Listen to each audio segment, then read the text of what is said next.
High প্রিয় বন্ধুরা, এখন যে অঙ্কটি নিয়ে আসছি অঙ্কটি প্রাথমিক বিদ্যালয় সহকারী শিক্ষক নিয়োগ 2013 সালের অঙ্কটি এমন। 4x² - 12x এর সাথে কত যোগ করলে যোগফল একটি পূর্ণবর্গ সংখ্যা হবে। একটু যদি ব্রেন ইউজ করি এবং বেসিক থেকে চিন্তা করি, খুবই সহজ। আর বিভিন্ন চাকরি পরীক্ষা খুবই সহজ অঙ্কগুলো এসে থাকে, শুধু একটু ব্রেন ইউজ করলে হয়ে যায়।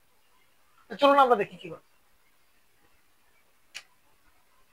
এখানে দেওয়া আছে কি আমাদের 4x² - 12x।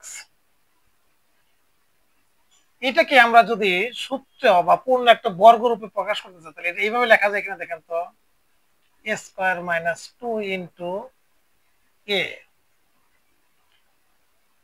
আর একটা বি বসাবো, 12 হইতে কত লাগে, 2 2 4, 3 4 12, এটা বি, তাইলে এটাই বি হয়ে গেল।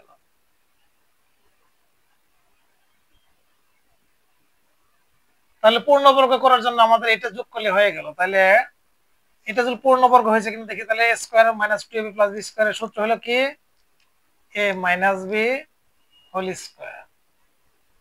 তাহলে আমাদের যোগ করতে হলো কত, এখানে 3 3 9, 9 যোগ করতে হয়েছে। 9 কোথায় আছে? তাহলে আমরা একটা পূর্ণবর্গ করার জন্য এই 9টা যোগ করলে তাহলে আমাদের কিন্তু একটা পূর্ণবর্গ হয়ে গেছে। আশা করি বুঝতে পেরেছেন। এরকম রেগুলার অঙ্ক পেতে পেজটাকে ফলো রাখবেন। যারা ইউটিউব থেকে দেখতেছেন অবশ্যই চ্যানেলটি সাবস্ক্রাইব করবেন। ভালো থাকবেন, সুস্থ থাকবেন, আল্লাহ হাফেজ।